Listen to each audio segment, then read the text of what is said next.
O que, pequeno? Salve, salve Maranhão, tá começando mais um episódio do nosso podcast O Que Pequeno. E hoje nós temos mais um convidado que vai falar aqui tudo que quiser falar, sem corte, sem arrudeio, sem roteiro programado, sem pergunta programada. Nós temos aqui um maranhense que é de esquerda, rapaz. O primeiro convidado aqui que é de esquerda pura. Não é verdade, Newton? É Newton? É Newton Rodrigues. É Newton Rodrigues. E aí, meu irmão, bem-vindo aqui ao nosso podcast. Quero te agradecer pelo convite. Tu é o terceiro pré-candidato ao governador que vem aqui. E eu quero te agradecer pelo convite. Quero dizer que tu pode ficar à vontade aí para responder e falar o que tu quiser. Herbert, te agradecer, falo eu, né? Agradecer aqui pelo convite, o espaço que abre, né, para a gente estar dialogando com o povo maranhense, né, com toda a sua audiência, que não é pouca, né? O Que Pequeno, né, já é uma realidade, já é um sucesso, né? Chegou aí Todas botando quente. chegou aí com o pé esquerdo, né? Arrebentando a porta aí com o pé esquerdo. E é um sucesso de audiência aí em todas as plataformas digitais. Te agradecer aí pelo convite. Estamos aqui para fazer esse debate, né? Esse debate aqui sobre política, sobre cultura, sobre o que tiver na pauta. Exatamente. E já é de praxe aqui do programa a gente lê a biografia da pessoa que vem aqui. Eu vou fazer aqui um resumo da biografia do Enilton Silva Rodrigues, que é filho de trabalhadores rurais do seu Taurino e Dona Maria Leide, nascido no dia 19 de março em Arame. Tem 8 irmãos, sendo o primogênito. É pai de 5 filhas, da Júlia, da Sofia, da Társila, da Luna e da Vitória Marielle, com sua companheira Aline Varão. Estudou em escola pública em Arame, sua cidade natal, todo o primeiro grau, concluindo a 8ª série em escola pública estadual. Em Brasília, Distrito Federal, terminou o 2º grau também em escola pública. Passou no vestibular na Universidade de Brasília, Universidade Pública Federal, onde se formou engenheiro florestal na UNB, e foi diretor do centro acadêmico do curso, coordenador do Diretório Central dos Estudantes, Onestino Guimarães, conselheiro dos órgãos colegiados superiores da UNB, CEP, CAD e Consune. Newton Rodrigues também é pós-graduado e especialista em gestão pública pela Universidade Federal de Viçosa, a UFV, Minas Gerais, e engenheiro agrônomo pela Universidade Federal do Maranhão. No PSOL, está desde a fundação do partido, há 21 anos, e foi da executiva do PSOL do Distrito Federal e presidente estadual do partido no Maranhão, entre 21 e 23. Em 2015, volta ao Maranhão, onde trabalha desde então como profissional liberal. É engenheiro florestal com aperfeiçoamento em georreferenciamento de imóveis rurais e engenheiro agrônomo. Já foi candidato a vereador, deputado estadual e em 2022 foi candidato a governador do Maranhão pelo PSOL. Hoje é pré-candidato a governador do Maranhão, da executiva estadual do PSOL e membro titular do Diretório Nacional do partido. Newton, meu irmão, currículo aqui extenso, muito bom, muito proveitoso. Tu é um cara que estudou muito, né, Newton? Aí passou um período da vida aí extenso estudando. Herbert, um ponto desse mini currículo, dessa mini biografia, eu acho que essa questão da 8ª série, né, que eu fiz a minha 8ª série, na época eu não tinha o 9º ano, né? Sim. Então a minha 8ª série eu fiz numa escola estadual, né? Hoje o que não existe mais, né? Sim. Hoje o ensino fundamental 1 e 2 está exclusivo, voltado aí para os municípios. Na minha época, o governo do estado se preocupava com o ensino fundamental. Inclusive, foi uma das nossas propostas, né, que eu apresentei no nosso programa em 2022 como candidato a governador, que era uma tarefa, né, eu sendo eleito naquela época, de colocar essa ajuda do governo do estado para os municípios, né, de estar fortalecendo a educação minimamente ali no ensino fundamental 2, né, porque foi uma realidade minha quando eu fiz a 8ª série lá no Colégio Bandeirante, na minha cidade, em Arame, né, uma escola estadual que está lá até hoje. Então, de fato, assim, é uma jornada, né? Que a construção, Herbert, a gente faz assim, tijolo a tijolo, construindo, e é um dos orgulhos que eu tenho, Herbert, de, né, ser do único partido, né? As pessoas falam, Newton é muito partidário, né? Sim. Mas é isso que faz a construção acontecer. Então, não é um pula-pula que nem tem porque isso não faz muito sentido, né? Porque acaba que o povo perde a credibilidade, né? Então, assim, Sim. é claro que você não tem que ficar de eterno no partido, né? Porque eu sempre falo, né, que partido político não é como time de futebol, né? Time de futebol, tu não pode mudar, é proibido, né? Então, a gente viu o que aconteceu com a nossa seleção aí, mas a gente continua torcendo para a nossa seleção brasileira. Partido político pode se mudar, né? No meu caso, nunca mudei, sou do primeiro e único partido, um dos fundadores, né, a nível nacional, do Partido Socialismo e Liberdade, que, claro, né, tem oriundo, né, de outros partidos do nosso campo, né? Que esse campo da esquerda, Herbert, não existe só há 20 anos, não existe só há 40 anos, né? É uma história aí que vem lá do século XIX, né? Lá dos idos, especialmente negócio bem antigo, especialmente lá de 1848, né? O velho barbudo, né? Quando publicou o manifesto do Partido Comunista. Então, é uma história que já é secular. Então, é isso aí que faz com que a gente se oriente, né, nessa perspectiva de construção histórica, construção futura, porque é aquilo que a gente fala, né? A gente tem que ter minimamente uma leitura dos processos históricos, né? Para que a gente possa também se posicionar, né, na nossa realidade concreta, né? Hoje, né, por exemplo. Então, é uma tarefa que todo militante, né, tem que ter como seu objetivo, né? Sempre estudar e estudar muito, né? Por isso que você se referenciou que a gente estudou muito, mas nunca é muito, né? Nunca é. O Enilton, ele é filho de trabalhador rural, nasceu ali em Arame, estudou em escola pública e chegou à Universidade de Brasília. Essa história, tua formação, tudo, a tua trajetória, na verdade, é isso que tu assim, é a história que tu quer contar pro teu eleitorado.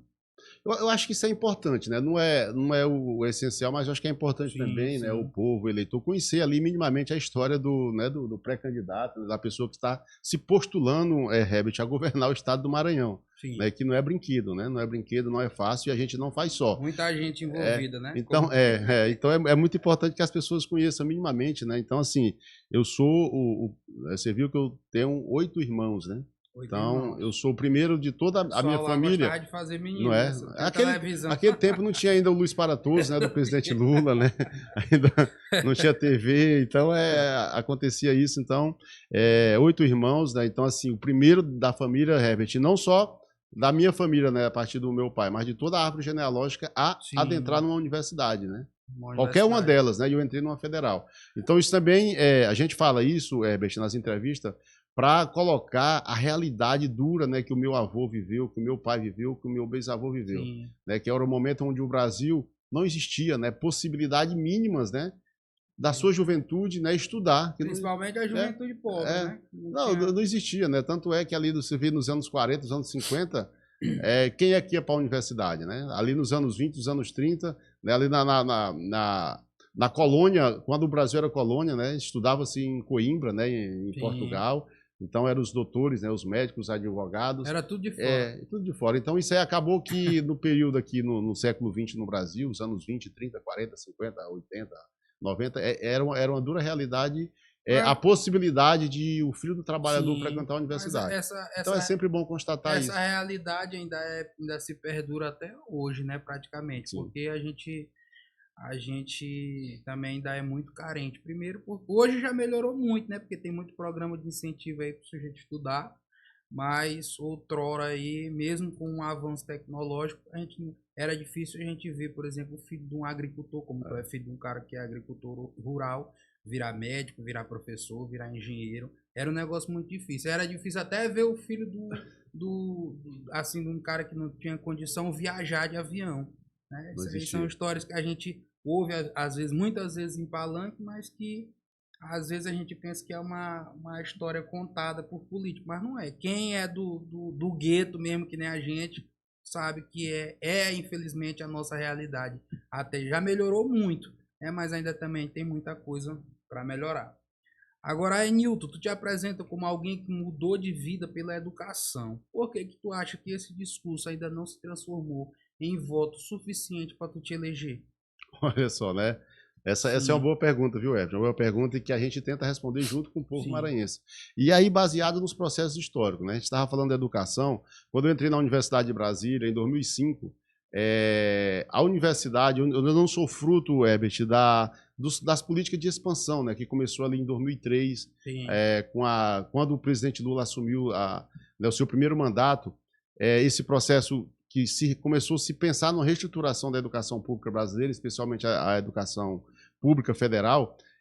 Eu não sou fruto diretamente desse processo. No meu tempo, para te ter uma ideia, era o vestibular, era 3 dias de vestibular. Sim. Então, a partir de 2007, eu comecei a ver na própria UNB, né, na universidade, que foi mudando, né, né, a perspectiva de universidade, foi mudando ali, né, você começou a ver a filha de trabalhador entrar, sim, ali especialmente em 2007, 2008, 2009, que foi quando o Reúne começou a ser implementado de fato. Como eu sou oriundo do movimento estudantil, né, na época eu era coordenador do Diretório Central dos Estudantes lá na universidade, então a gente via, né, qual que era a luta dos estudantes naquele momento. Primeiro, a luta para se adentrar à universidade, e depois, tem a luta para permanecer. Né, ampliar, né, a moradia estudantil, ampliar o restaurante universitário. Sim. Então, tudo, a partir disso tudo, a educação, ela ajuda, né, a fazer essas transformações, inclusive de visão, né, de ver qual que é o papel do estudante, qual que é o papel do futuro profissional e a responsabilidade que ele terá na sociedade para fazer avançar essas pautas que, às vezes,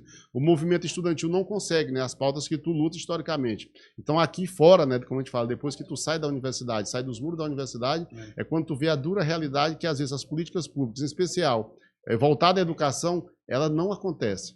Não acontece uma das nossas tarefas, né, para fazer avançar, né, e para tentar, né, claro, convencer, né, as pessoas, né, a construir com a gente, junto com a gente esse projeto, né, na educação, é o nosso grande desafio. Então, a gente sabe, né, que eleição, né, Herbert, a gente a gente vota, né, diretamente aí há muito pouco tempo, né? Se você pensar que a gente vota diretamente para presidente desde 1989. Sim. Então, assim, quanto tempo, né?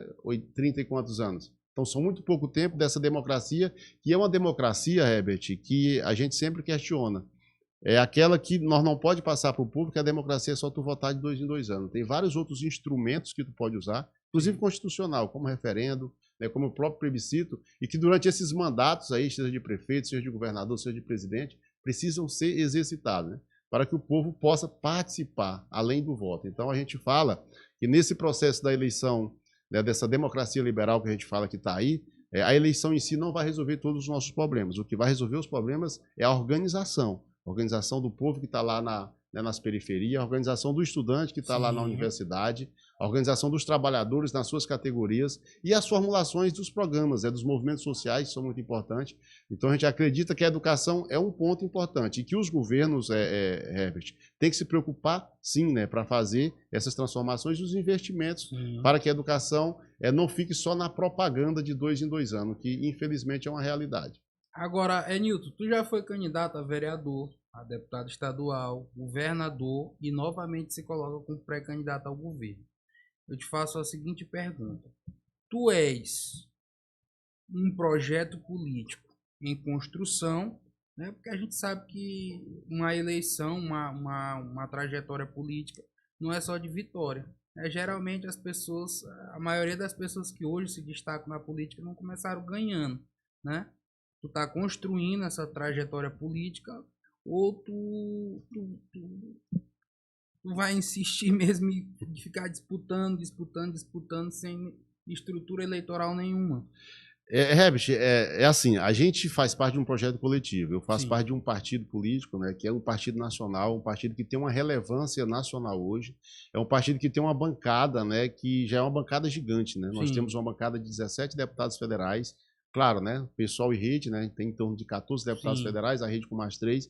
Então, é uma bancada que ganhou relevância e é um partido, né, jovem, 21 anos. Então, nós como militante, né, nós como dirigente, nós como filiado, nós temos essa tarefa, né, de estar participando dos processos. A gente acredita, não só o pessoal, né, mas a esquerda de conjunto acredita que a eleição é um momento importante, né, para que tu possa falar, né, com o eleitorado daquele estado, o eleitorado do Brasil, na perspectiva de estar apresentando o programa partidário, que é muito importante, que o programa partidário não é uma coisa que vem do além, né, uma coisa que é construída, né, inclusive o nosso programa partidário foi construído lá em 2004, né, quando a gente fez a fundação do PSOL, institucionalizado em 2005, e agora em 2023 a gente reformulou o nosso programa. Então a tarefa também do militante, do dirigente, é também estar ocupando esses espaços para fazer esse debate. Fazer esse debate. A gente sabe que, né, a vitória eleitoral, né, ela não é fácil de vir, né, mas às vezes uma eleição não é medida só pelas vitórias eleitorais. Eu, por exemplo, eu fui candidato a vereador em minha cidade, né? Se você ver a votação lá, são votações expressivas, né? Sim. Mas aí tem a questão da formação da chapa, tem a questão do quociente eleitoral, né? Às vezes tu vai bem votado, né, para candidato a vereador, às vezes não se elege porque tu não, né, não tem a chapa, não forma o tal do quociente eleitoral. Né? Para deputado estadual aqui no Maranhão, a gente também tem essa tarefa de a gente tentar fazer com que na Assembleia Legislativa tenha um mandato do pessoal. Então nós, como militante, como filiado, como dirigente, temos também essa tarefa, né, de cumprir. Então, e é sempre uma grande honra, né, para o militante, para o filiado, ter essa tarefa que eu tive em 2022, ser candidato a governador, e que estou tendo agora mais uma vez nessa empreitada aí de estar sendo pré-candidato ao governo do Estado, para mais uma vez, né, falar para o povo maranhense, né, o nosso programa e o programa partidário, e também o programa que a gente vem construindo, Herbert, ao longo desses últimos 10 meses. Né? Agora, Nilton, nós estamos hoje vivendo num país polarizado, né, principalmente depois das últimas eleições que a gente teve, né, que polarizou o negócio da esquerda e da direita. E o Maranhão também vive, de certa forma, essa polarização. Mas o maranhense, ele se preocupa muito mais com a eleição. Quando se fala em polarização, ideologia, essas coisas da política, ele se preocupa muito mais com a eleição de presidente, né, que nós somos um estado lulista, 70% dos votos aqui são lulistas, do que com a eleição aqui estadual. Né? É óbvio, claro, que quem tem o apoio do Lula aqui para disputar o governo tem uma vantagem, mas não é lá essas coisas, porque a gente viu o Felipe Camarão, o Lula fez um vídeo para ele, tal, dizendo que ia fazer de todo o possível para que o Felipe pudesse ganhar aqui a eleição para governador, e até agora ainda não conseguiu decolar nas pesquisas. Por que que tu acha que os partidos da esquerda, como o PSOL, PSTU, PCdoB, tem tanta dificuldade de transformar o discurso em voto aqui no Maranhão, num estado extremamente lulista? Herbert, acho que é importante a gente resgatar também um processo histórico, que essa polarização, né, que existe, não está existindo só no Brasil, não está existindo só na América do Sul, ela é mundial, né? São fenômenos, né, que acontecem de tempos em tempos, especialmente no mundo, né? Sim. Depois de 2011, né? 2011 respingou aqui no Brasil em 2013, resultou, né, na Lava Jato, né, que tinha como principal objetivo dar o golpe na presidente Dilma, que acabou golpeando a presidente Dilma em 2016, mas a gente viu o que aconteceu, o que acontece na Europa, né, com a extrema direita, né, às vezes até nazista, né, fascista, agora no Peru, tomando os governos, né? E agora a gente viu recentemente, né, com a volta do Trump nos Estados Unidos, que acaba coordenando toda essa extrema-direita a nível mundial e acabou respingando aqui na nossa América do Sul. Né? Se vocês verem nas últimas duas eleições aí, né, tanto no Peru, né, como na Colômbia, né, o Fujimori voltou para o Peru. Na Colômbia, nós perdemos a eleição, né, com o nosso presidente Petro, né, que foi, né, um detalhe importante, o primeiro presidente de esquerda eleito na Colômbia, e agora, né, a candidatura representada por ele perdeu. Então teve a Argentina também, o Equador, a Bolívia. Então, assim, a nossa América do Sul está cercada. Então, aqui no Brasil, essa eleição é uma eleição muito importante, inclusive a nível internacional, a nível global. Então, é por isso que eu falo, não só a prioridade do PSOL, mas uma prioridade da esquerda, né, dos progressistas, dos democratas aqui do Brasil, é a reeleição do presidente Lula, para a gente ficar ali, né, nessa estabilidade que a gente está hoje. Né? Então, por isso que tu fala, né, é uma polarização a nível nacional que, na minha avaliação, na nossa avaliação, ela vai se manter. Né? Vai ser o campo de lá, né, o campo da destruição, né, dos antipatriotas, do entreguismo, que é representado aí pelo Flávio Bolsonaro, pelo Bolsonaro, por essa turma, né, que comemora os tarifaços que o Trump faz no Brasil. Né, e, por outro lado, vai ter esse campo de cá, né, que representa aí as políticas sociais, representa aí a estabilidade, representa aí a perspectiva de programas reais do governo federal.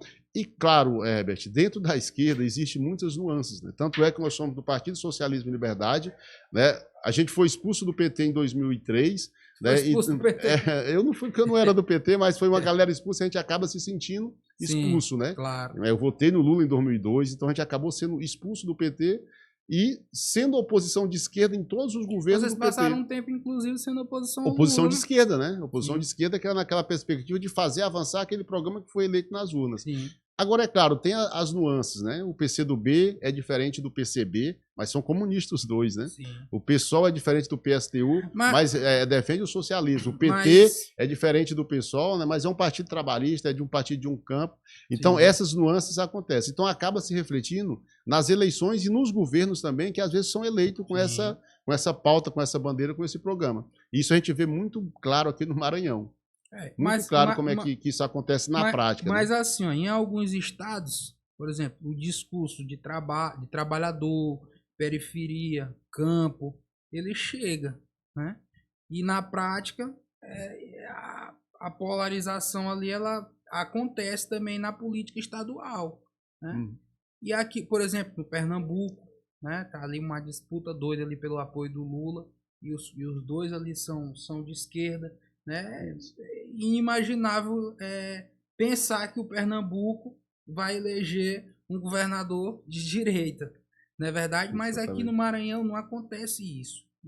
Tu não acha que a esquerda talvez esteja errando em alguma coisa? É exatamente. Porque vocês não conseguem transformar o discurso de vocês em voto aqui. É exatamente isso, Herbert. O que acontece? O Maranhão tem um processo histórico que eu acho que a gente precisa também resgatar. Sim. A gente é de um campo político, a gente não coloca um sinal de igual naquele período de 2006 para trás e de 2006 para cá. Né, quando o Jackson ganhou a primeira eleição, que derrotou o sarneísmo, 50 anos, né, de poder, Sim, né, que já vinha de um processo de 20 anos do vitorinismo. E aquele campo formado aí, Herbert, é um grande problema das frentes amplíssimas, né? Porque tu aceita tudo, né, numa frente para ganhar uma eleição, que não é errado, foi o que aconteceu em 2022 para a gente tirar o inominável, né, tirar o Bolsonaro do poder, entendeu? Então foi necessário aquele momento. E foi o que aconteceu também na nossa avaliação aqui no estado do Maranhão, que acabou elegendo o Jacques, elegeu o Flávio Dino em 2014, e o pessoal fazia esse debate naquele momento, que aqui no Maranhão a gente sempre teve candidato a governador, desde 2006. 2006 com o professor Saturnino, 2010 com Saulo Arcangeli, 2014 com Pedrosa, né, um advogado aí que na época era presidente da Comissão de Direitos Humanos da OAB do Maranhão, 2018 o Odívio Neto, 2022 eu tive essa tarefa de ser candidato a governador, né, e agora mais uma vez com a nossa pré-candidatura ao governo do estado. Para falar o quê? Aí é onde entra a tua pergunta, e é uma pergunta que merece, é muito interessante essa pergunta, porque é um diálogo aberto, né? Porque né, que a esquerda ganhou, a verdade é a esquerda ganhou o governo do estado em 2006, ganhou em 2014, 18 e 22. A nossa avaliação é essa. Esse campo da esquerda mais amplo ganhou.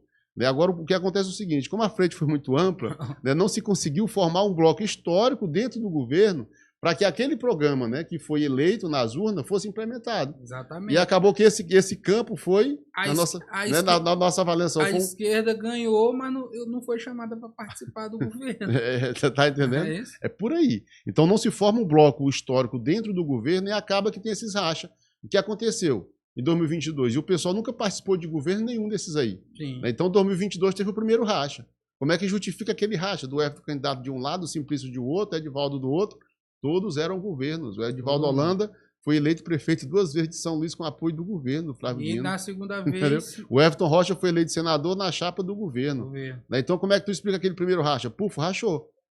Eu fui candidato a governador, tava tendo a mesma pressão na época, né? Então o Everton querendo, todo mundo quer isso, gente, mas né, cá para nós, o pessoal não tem nada a ver com a briga de vocês. O que a gente quer aqui é falar para o povo do Maranhão que essas frentes amplas, às vezes tem esses problemas que você não consegue entregar o que foi eleito. Sim. E é o que está acontecendo agora, por exemplo, Herbert. Racharam mais uma vez, né?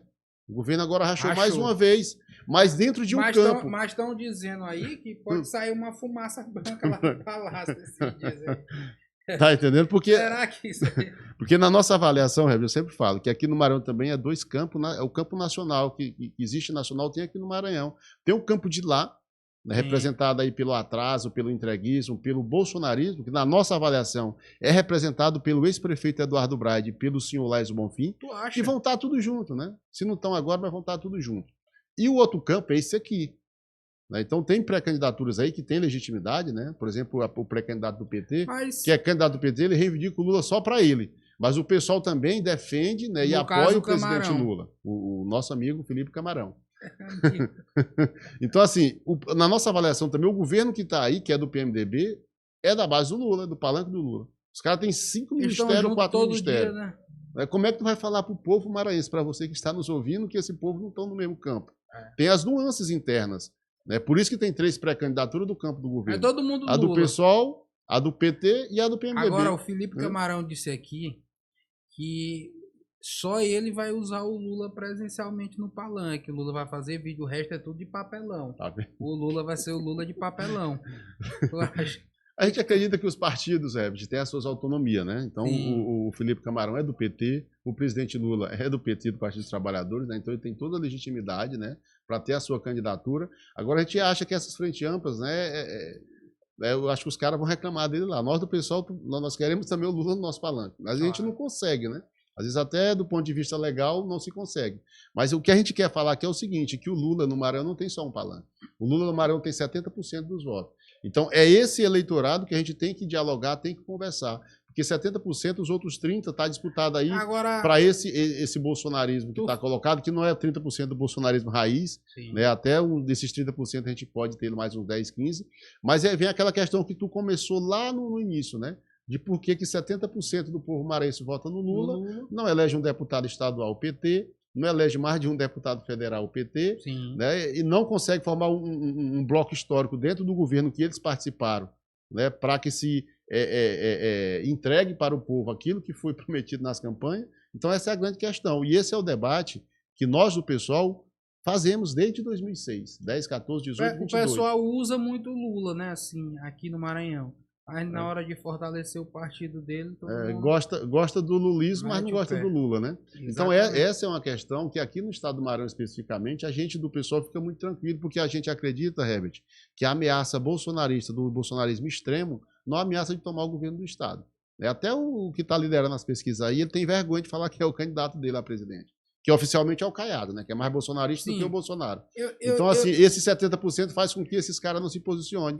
Isso é muito ruim. Eu já ia te fazer essa pergunta. Toda vez que a gente pergunta pro Bride, tu é de esquerda, de direita, Lula, Bolsonaro e tal, ele diz, rapaz, eu sou pra frente. Qual a tua concepção disso aí? Tu acha que ele fala isso para não se queimar com esse pessoal do Olha, o cara que fala que não é A, nem B, nem C, nem do lado, nem do outro, ele é um demagogo. E é isso que o ex-prefeito Eduardo Braide é.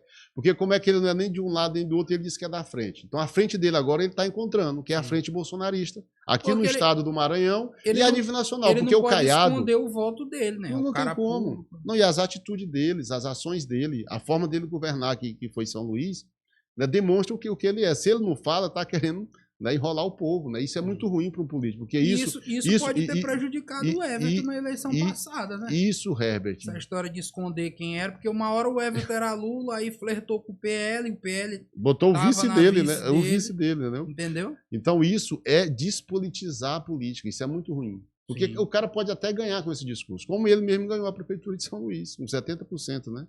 Sim. Mas o que tem de saldo concreto, de coisas, de questões estruturais resolvidas na capital maranhense? Tu acha não que tem, falta muita coisa ainda? Mas falta tudo, né? O que foi feito foi o feijão com arroz, foi o ABC, né? É fazer uma ciclovia mínima, né? É fazer ali um elevado, asfalto. Né? Um asfalto dali, outro de lá, mas ver a questão da mobilidade urbana aqui, não só em São Luís, mas na grande ilha. As pessoas também falam muito da zona rural, né? Que a zona rural não teve a devida deferência que era para ter e tal. Se tivesse um programa, por exemplo, na capital do estado de mobilidade para interligar as 4 cidades da grande ilha, sim, com o metrô, por que não se faz isso? Para desafogar, eu estava vindo para cá agora, eu cheguei atrasado. Cheguei atrasado aqui por conta do trânsito. Água, isso aí, né? Então tu desafogaria o trânsito com a linha de metrô interligando todas essas 4 cidades da grande ilha aqui, Passo do Lumiar, Ribamar, Raposa e São Luís. Por que não se pensou esses porque isso aqui são projetos estratégicos. Mas aí, no caso, teria que se juntar os prefeitos, né? Mas claro, mas isso é o papel de um prefeito de capital. Inclusive com aliança com o governo do estado, com o governo federal, porque às vezes o município não tem recurso para isso.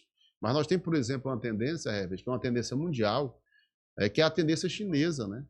A tendência chinesa. A presidente Dilma Rousseff, ela é presidente dos BRICS hoje. Dos BRICS. Então, por que o prefeito de uma capital, o governador de estado, ele tem sim... Não consegue uma agenda com a Dilma? Tem sim como conseguir fazer isso. Para pensar em projetos estratégicos. Inclusive, é o que a gente quer apresentar no nosso programa de governo, que a gente já está construindo aí com a escuta do povo maranhense, é interligar grandes regiões aqui do estado do Maranhão, começando por São Luís, né, resolver o problema do ferryboat. Né, vamos fazer uma ponte ali, uma ponte de São Luís ao Cujupe, e não só a ponte, interligar com um trem de alta velocidade toda a Baixada Maranhense, né, passando ali por Vitória do Mearim, chegando no entroncamento de Itapecuru, pegar o Baixo Parnaíba, né, até Tutóia, né, pega Araiós para pegar o litoral, passando por Barreirinha, Santa Amaro do Maranhão, saindo Bacabeira e fazendo esse círculo, né? Isso aí, de alta velocidade. Aí não vai ser que nem o VLT de Castela? Mas isso são projetos estratégicos, né? Tu tem que ter compromisso com isso. Não é 4 anos, 8 anos que vai resolver. Claro. Agora eu te pergunto, se esse governo popular que ganhou a eleição em 2014 tivesse essa visão estratégica, não já estaria inaugurando um projeto como esse? Isso aí geraria emprego de qualidade, emprego de 4, 5 salários mínimos. O turismo aumentaria. Então, o que falta, Herbert, né, para esses nossos governos, esse nosso, né, que ganha, porque a esquerda ganha governos, mas às vezes governa da forma que a direita governa. Então, isso aí governa com a direita. Com a direita. E com medo da direita, né? Porque senão vem o golpe, né? Vem o golpe, fica com medo do golpe. Então, esse é um dilema, né, que a gente tem que enfrentar. E a gente enfrenta fazendo debate, fazendo os questionamentos corretos. Esse negócio do ferryboat aí, que eu acredito que é o maior sofrimento dos baixadeiros, né? Porque quando o sujeito passa ali uma noite naquela fila de espera ali, sem dormir, na muriçoca, no calor, esperando uma passagem, esperando uma vaga para botar seu carro ali no ferryboat, e às vezes já teve casos que até pacientes que estavam ali em ambulância chegaram a morrer porque não conseguiram atravessar. Tu acha que isso é um gargalo que todos os governos que já passaram não conseguiram resolver porque não tem um programa como esse que tu tá falando? Não tem prioridade política. Tu acha que esse negócio dessa ponte aí, tu acha que isso aí tem É possível. A Rio-Niterói aconteceu nos anos 60. A ponte Rio-Niterói. Tem tanto dinheiro, né? O Maranhão tem tanto dinheiro. Tem tanto dinheiro e tem o Maranhão. O Maranhão é um dos estados mais antigos da nossa federação. O Maranhão é de 1534. O Maranhão não é o Herbert, não é o Enilton, né? Não é uma pessoa física. O Maranhão, como nós que temos um período biológico de 80, 90 anos para nós, né, fazer a partida, o Maranhão não é assim. O Maranhão vai existir por quanto mais tempo? Então, os projetos estratégicos são pensados assim. Quanto tempo tem a Revolução Chinesa, né? 1949. Né, o que já se foi feito lá e o que a tendência que tem. Então, assim, o recurso de 24, 28 bilhões de reais, que é o orçamento do Maranhão, às vezes pode não ser suficiente para esses programas estratégicos. Mas nós temos um parceiro com o presidente Lula, nós temos uma parceria internacional, né, com a China, por exemplo. Lula para dar uma volta nesse ferryboat.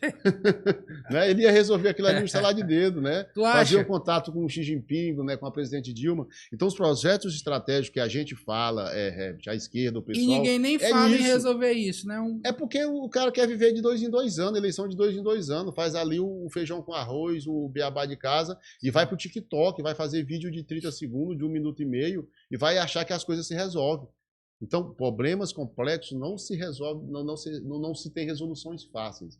Então, assim, a gente aqui uma pré-candidatura que não faz proselitismo, não faz demagogia, né, com o sofrimento do povo, e as soluções para resolver os problemas do povo não são fáceis, por isso que a gente apela para as organizações do nosso povo nos ajudar nisso aí. Agora, voltando aqui para o tabuleiro eleitoral do Maranhão. O pessoal ele já decidiu de forma definitiva que tu é o candidato do partido ao governo? Ou ainda existe risco aí de vocês recuarem e apoiarem, por exemplo, a candidatura do Felipe Camarão? Herbert, nós estamos no momento das pré-candidaturas. O pessoal saiu à frente. Ainda em 2025, em setembro de 2025, as instâncias do partido aprovou, né, a nossa chapa majoritária. Então, a pré-candidatura é Nilton Rodrigues ao governo, Antônia ao Senado e o professor Frank Douglas é o outro senador, que foi candidato a prefeito de São Luís em 2024. Pautou uma questão muito importante na capital maranhense, que foi o passe livre estudantil, inclusive, né, via plebiscito popular. Infelizmente, o prefeito Eduardo Braide, à época, não implementou uma medida simples como essa, né, de simplesmente atender uma reivindicação do povo, né, que foi na urna e disse que queria o passe livre estudantil na capital maranhense. Então é claro que as convenções partidárias que vão homologar as decisões do partido ou não, começa agora dia 20 de julho e vai até o dia 5 de agosto. Sim. O que a gente tem hoje é decisões, né, de instâncias partidárias que está definida. Mas, claro, o que vai definir é o calendário, né, do TSE que coloca aí, que são as homologações de todas as pré-candidaturas, não só da pré-candidatura, né, das pré-candidaturas do PSOL, né, mas de todas as outras. Inclusive, o PSOL hoje é o único partido que tem a chapa completa. Você já o governador e os dois senadores. Saíram na frente. E os dois senadores. Falta só o vice, né? É verdade. Mas, enfim. Então, as convenções vão homologar as decisões partidárias. Então, a gente sabe que os partidos democráticos, como o nosso partido, o PSOL, tem os debates, tem né, as suas questões internas. Existe, sim, né,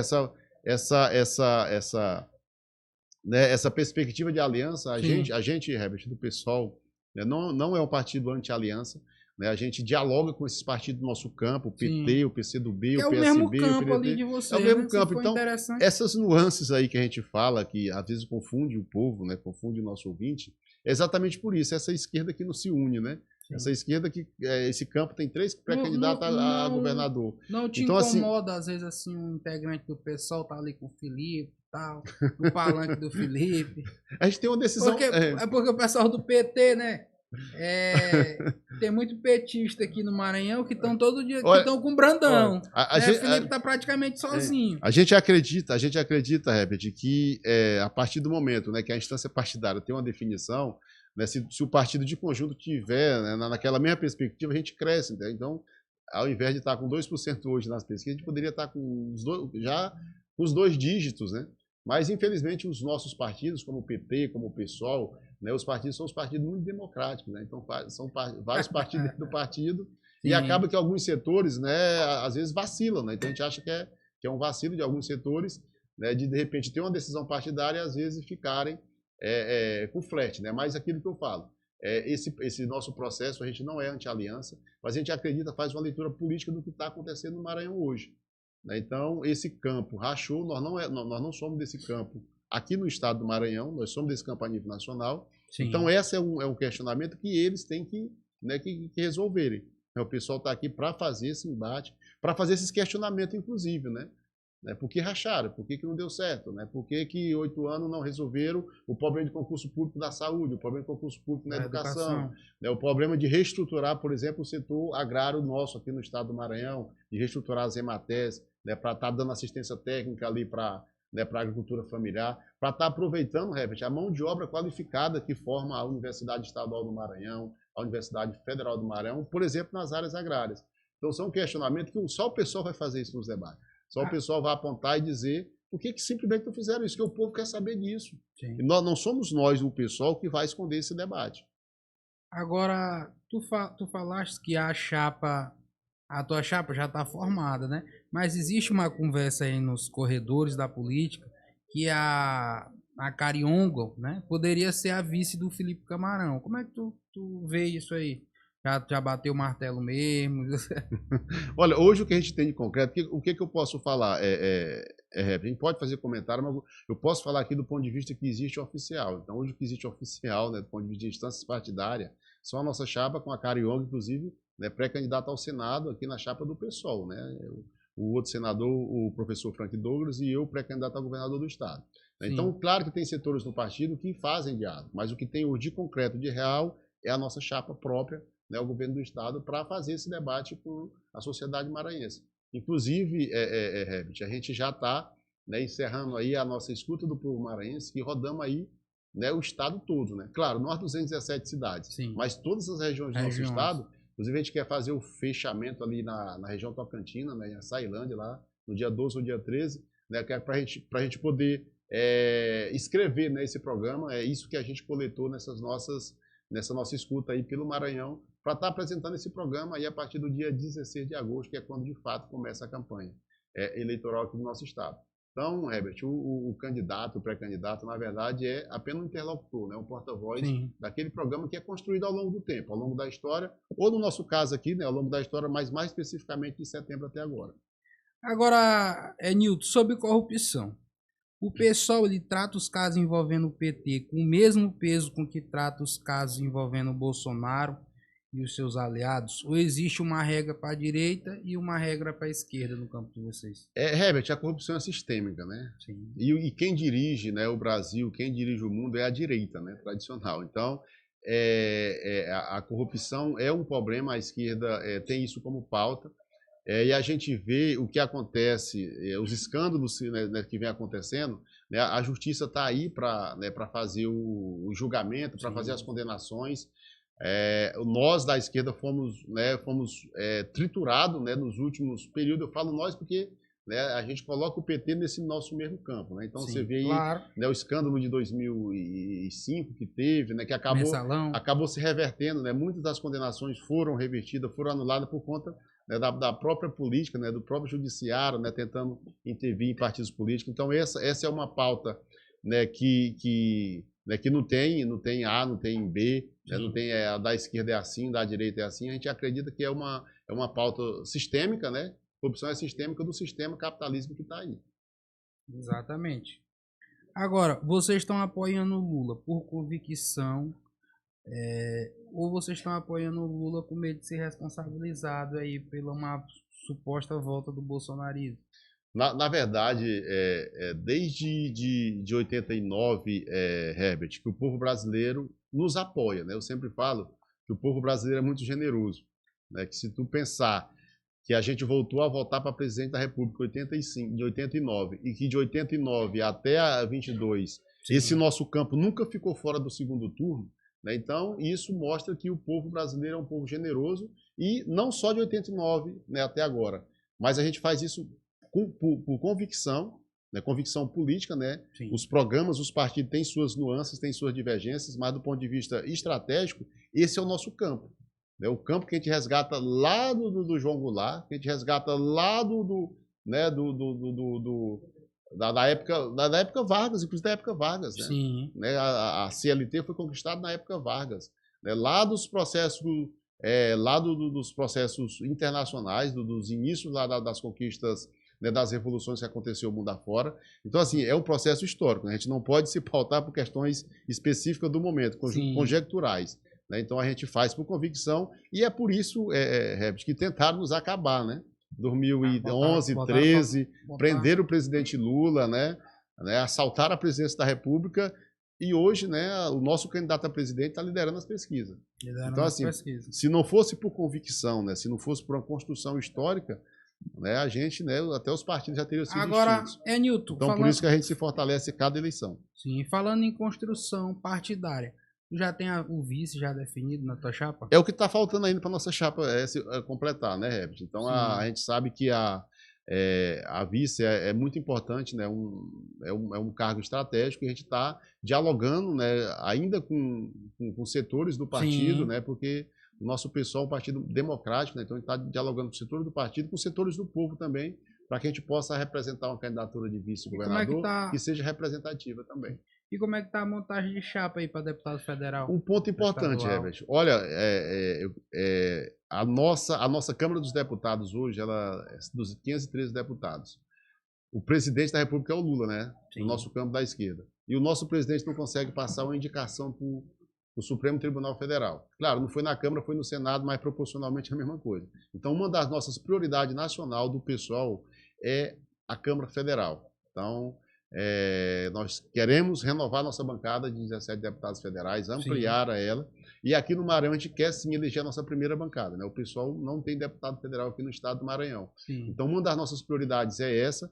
Inclusive, a gente já lançou, né, 16 nomes, né, para deputado federal aqui no estado do Maranhão. Queremos, né, fechar a chapa. Claro que a gente está aguardando a rede de sustentabilidade, que a gente é uma federação. A gente só pode lançar no máximo 19 nomes. Então, o pessoal já lançou 16, estamos aguardando aí os camaradas da rede, né, para a gente fechar essa chapa e fazer, sim, o nosso primeiro deputado federal aqui no estado do Maranhão, para estar ajudando, né, o presidente Lula nesse próximo governo, né?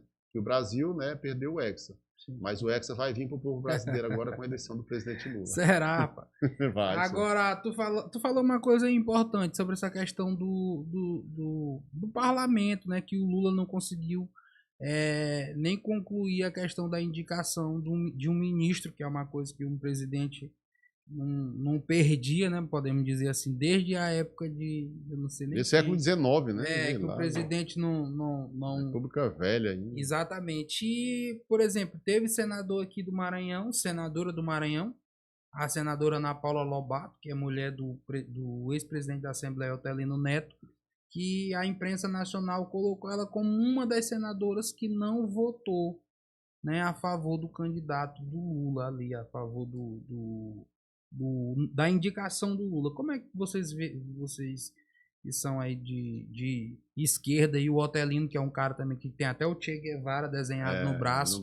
Como é que vocês enxergam isso aí? Parece que isso aí ela mesma desmentiu, né? Eu não fiquei eu acho muito que desmentiu. Assim. Porque o que acontece? Outra medida muito importante também Herbert, que não é do governo, né? Mas acabou que o governo pautou essa medida, que o pessoal teve um papel relevante, como, por exemplo, que teve até plebiscito popular, o fim da escala 6x1, né? A redução da jornada de trabalho sem redução salarial, que a gente conseguiu aprovar na Câmara dos Deputados, né? 513, só 22 não votou. Olha, 22, né? Sim. Só 22 não votou, só 22 foram contra os trabalhadores, incluindo um aqui do Maranhão, né? Sim. Lá de Caxias, né? O senhor Paulo Marinho Júnior, né? Contra os trabalhadores, votou contra a escala 6x1. Votou contra? Votou contra. Mas tu vê, Herbert, que tá congelado no Senado. O presidente do Senado, Davi Alcolumbre, sentou em cima, né, e está apontando que só vai votar depois da eleição. Então isso é um tapa na cara do povo brasileiro. Uma pauta que isso era para ser unanimidade, né? Tu reduzir, o cara trabalhar de segunda a sábado, pô, não tem um dia de descanso. Então, né, no pleno século XXI, século da informatização, né, o século do home office, né, Herbert? Então você não passar isso aí demonstra a necessidade da gente aumentar a nossa bancada desse campo dos trabalhadores. Sim. Então, essa questão da indicação do Lula, né, como ministro Supremo, e essa questão do fim da escala 6x1, é só dois elementos muito importantes que mostram, mais uma vez, a fragilidade das frentes amplíssimas. Águazinha, né? Aí, não quer? É bom, para molhar as palavras. Já tinha... Aproveita e assina nosso porco aí. Todo mundo que vem aqui assina o porco. Sim. Entendeu? O porquinho. E... Eu vou já te... Olha aqui o porco aqui, ó. Pra botar a tua assinatura, não é dinheiro não, acaba, ficou logo triste. É o porquinho aqui do Natal. Pronto. E Anilton, agora nós vamos para a hora mais séria aqui do programa, do podcast. É o horário do Manga com Farinha, o nosso quadro aqui. Manga rosa. Manga rosa. Lá na minha região era manga de fiapo, viu? Aqui? Coisa boa, rapaz. Essa manga também aí é boa, é a melhor que tem. Então, nós vamos te apresentar alguns nomes, vai aparecer aí na tela, e eu vou te perguntar se tu comeria uma manga com farinha com essa pessoa. Se tu gosta da pessoa, se é uma pessoa legal, ninguém come uma manga com farinha com quem não é bacana, né? Não dá. Tu sabe que no Maranhão a galera gosta muito de uma manguinha com farinha, né? Tradição. Somente tu que é lá de Arame. Lá de Arame. Que a gente do interior, a gente gosta muito No tempo da aí. manga enche a pança, né? Exatamente. Cachorro apanha pra largar caroço de manga no interior, porque o cara não deixa. Entendeu? E aí vai aparecer alguns personagens aí da política maranhense e tu vai dizer se tu comeria ou não uma manga com farinha. A hora do aperto, né, Herbert? Olha só. Trazer aperto, às vezes não é. Bora botar o primeiro na tela aí. Deixa eu tirar aqui essa garrafa nossa bonita. É o Frank Douglas, rapaz. Olha, rapaz, não, isso aí a gente come sim. O professor Frank Douglas foi um ator muito importante, né, pela aprovação. Come, bora descasca aí, vai ajeitando aí, ó. Simplício começou a comer antes do... Pela implementação do passe livre estudantil, é o nosso pré-candidato ao Senado Federal. Sim. Agora nessa próxima eleição. Assessor, né, até o último dia 4, né, do ministro Guilherme Boulos, né? Do Boulos, ele é assessor do Boulos, não sabia não, pô. Lá em Brasília. Se licenciou agora para concorrer ao Senado Federal aqui no estado do Maranhão. Claro, a gente come essa farinha com manga com ele, com certeza. Cortar a manga, pô. O Simplício começou a cortar aqui. Tu tá pensando que isso aí é que nem aquela da Ana Maria que Braga, é de plástico. Bora pro próximo aí, ó. Cortando aqui a manga do Frank aqui. Mangazinha do Frank Douglas aí. Olha só, rapaz. E com o Eduardo Braide, tu comeria uma manga com farinha? Rapaz, o Braide, na verdade eu conheço o Braide desde 2011, né? Quando era deputado estadual. O cara perdeu a eleição para vereador, né? Aqui na capital, na capital Pra maranhense. te ver como o cara não pode desistir, né? Mas é um cara que fica ruim de tu comer uma manga com farinha com ele, porque ele tenta ludibriar o povo, né? Com essa conversinha mansa de que não é nem A, nem B, nem C. Se posicione, Tu né? acha? Se posicione. Eu acho. Aí fica ruim de comer uma manga com farinha com Bride, porque o cara não tem posição, né? É mesmo? Acho que não dava certo. Bora pro nosso próximo. Olha aí. Carlos Brandão, tu comeria uma manga com farinha com Brandão? Olha só, aquilo que eu vinha falando dos campos políticos, né, que existe aqui no estado do Maranhão. Sim. Então, na nossa avaliação, o campo de cá que está com Lula, né, o governo do estado faz parte desse campo. Então, acho que dá para comer uma manga com farinha, inclusive para apontar, né, na testa dele, na cara dele, Brandão, dos problemas, assim, né, não, dos problemas que não resolveram. Não é ele, né, que o campo dele não resolveu em 12 anos. 3 eleições ganhadas em primeiro turno não resolveram. Então, essa manga com farinha fazer, né? serviria até para, né, falar isso, por que não resolveram. Próximo. Aí, Maragato, nosso senador Everton Rocha. O senador Everton Rocha, né? Aí, quando tu for falar da manga com farinha, não esquece desse negócio do INSS aí, pra tu não te complicar com teus eleitores. Olha, os eleitores são tudo pessoal do INSS. O senador, com certeza dá para comer a manga com farinha com ele. Tu acha? Né? O senador Everton Rocha tem posições claras sobre o presidente Lula. Acho que essa questão mais ampla, né? Então sempre esteve ao lado do presidente Lula. O cara histórico também do PDT. Mesmo com esse negócio desse INSS aí, tu acha que isso aí não entala, essa manga não vai entalar? Na verdade, a questão do INSS, eu acho que é bom a gente esclarecer, né? Que foi um esquema que começou lá em 2019, né? Com o governo do Bolsonaro. Sim. E o presidente Lula desvendou. Então, aqueles que estão envolvidos, né? Têm que pagar pelo seu crime. Né? Então, o presidente Lula foi que desvendou, né? Isso que estava colocado, sendo implementado lá desde 2019. Então, do ponto de vista mais macro, mais nacional, sim. Mais amplo. Mais amplo, a gente come sim essa manga com farinha com o senador Everton Rocha. Rapaz, tá difícil o Everton achar alguém para comer uma manga com farinha. Tu é parceiro mesmo de o Everton. E agora a próxima. Ele rachou com o governo lá em 22 também. Olha aí, ó. Voltou, olha. A irmãzinha, Elisiane Gama. Aí passou um tempo no bolsonarismo, né? O Bolsonaro perdeu. Ela... Né? Capou o gato. Capou o gato. No segundo turno estava firme a senadora Elisiane Gama com o nosso presidente Lula. Então, esses posicionamentos políticos, Herbert, são muito importantes. Né? Então, a senadora se reposicionou, né, na conjuntura. Hoje está no PT, né, pré-candidata ao Senado, aí, na chapa do Felipe Camarão aí ao Senado Federal. Então, essa manga com farinha... Dá para comer com a irmãzinha aí, com a Elisiane Gama? Dá. Né? Dizem que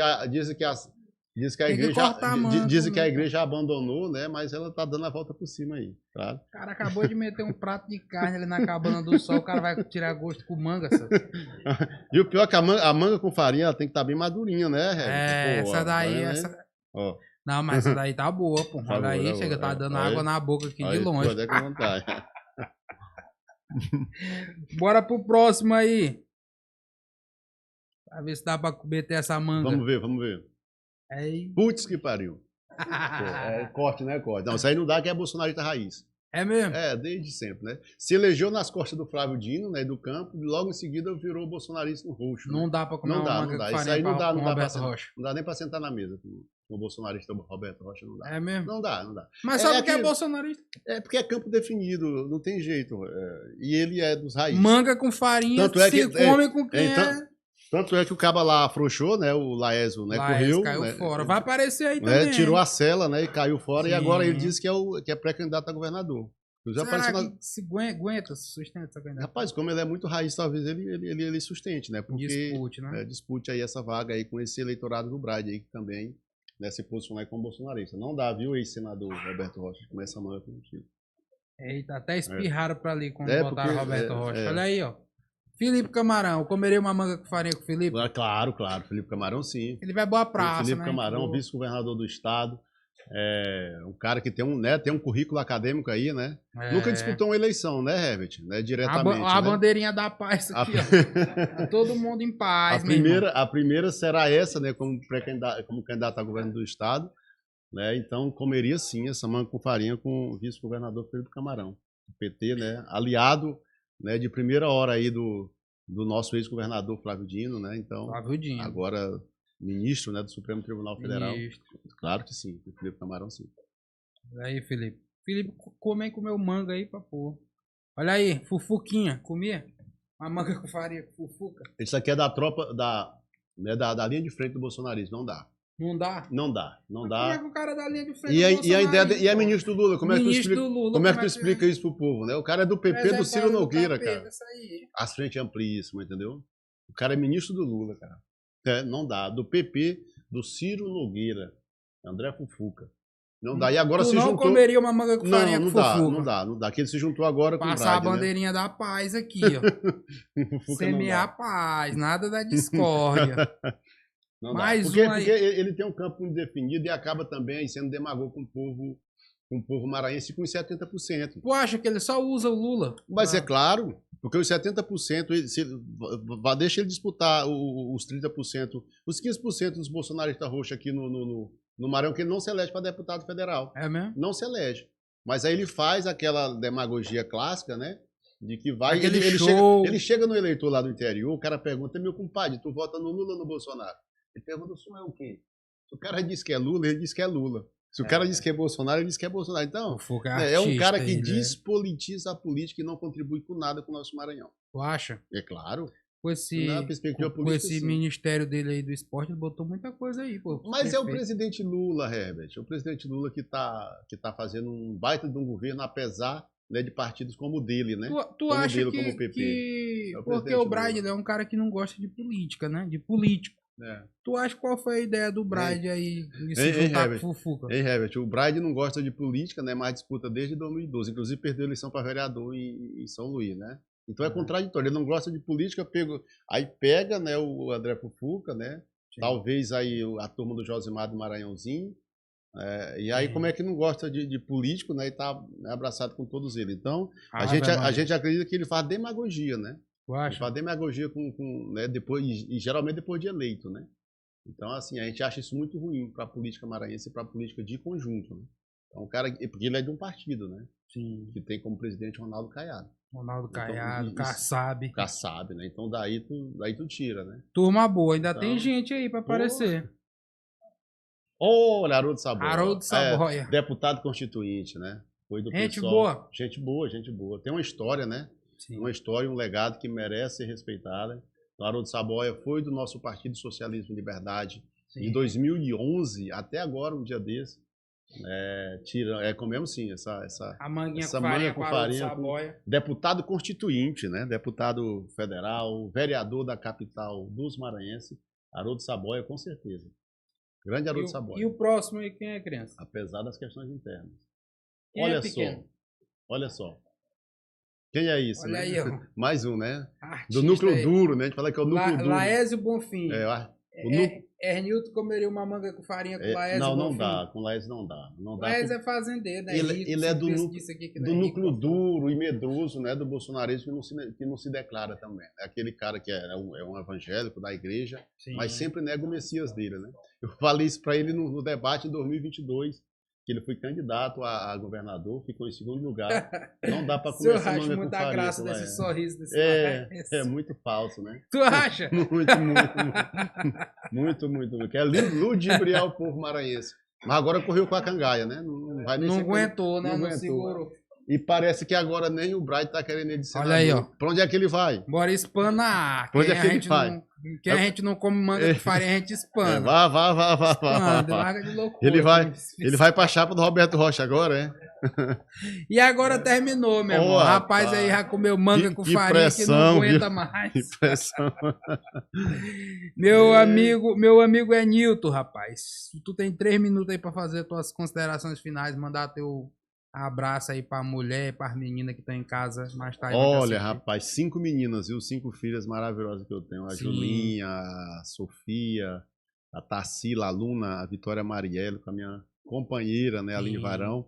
E, Herbert, te agradecer, cara. Tem que agradecer esses espaços, né? A gente sabe que as nossas pernas são curtas, né? Então esses espaços são muito importantes. Isso aqui vai longe, né? Então isso aqui não é só aqui um bate-papo qualquer, né? Um podcast que tem uma relevância estadual, nacional, né? Com as plataformas digitais internacionais, o que é pequeno, né? Veio para ficar. A internet, né? É um negócio que te leva aí para onde... Mas leva, né? E os famosos cortes, né? Os cortes de 30 segundos, 1 minuto e meio, vai longe. Então, agradecer aqui pelo convite, estamos à disposição.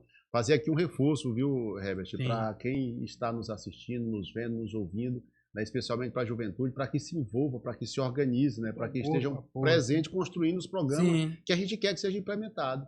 Então, né, me siga lá na rede social, Newton Underline Rodrigues, né, nos procure o partido, né, faça aqui também o convite, viu, Herbert? A gente é partidário, faça o convite para você que quer conhecer o nosso partido, nos procure, né, deixe lá o seu contato no direct, leve o partido para a sua cidade. Uma bandeirazinha aqui do... leve o comitê, né? Pessoal, da nossa, fazer aqui na Pelinha tem uma bandeirazinha do Che Guevara. Che Guevara. Na pele, né? Na pele, né? Então é isso, né? Agradecer o convite. Estamos à disposição, viu? À disposição, vai vir as convenções aí. Eu quero... Vamos pra cima. Eu quero te agradecer por ter aceito o nosso convite. E já deixar o convite para que no período oficial da campanha, rapaz, quando o negócio estiver pegando fogo, tu não esqueça daqui e vem aqui que eu gostei do negócio da manga com farinha aí. Tá vendo, entendeu? senhor? Tem caboclo que fica arrudeando, não sei o que, tá? Ele foi logo direto, né? O Roberto Rocha apareceu ali, putz, saiu, eu não bebo nem água com ele, entendeu? Até a água pode engasgar, né? Então, já fica aí o convite pro próximo, quando tiver... já ir rodando o Maranhão, aí tira um tempinho para vir aqui. Já está aceito, depois das convenções já está aceito. Na hora, beleza, pessoal? Se você gostou, já sabe, né? Segue a gente aí nas nossas redes sociais, o Que Pequeno Maranhão, o Que Pequeno MA. E esse foi o episódio de hoje, até a próxima. Salve, salve Maranhão, valeu Enilton, tamo junto, obrigadão. O Que Pequeno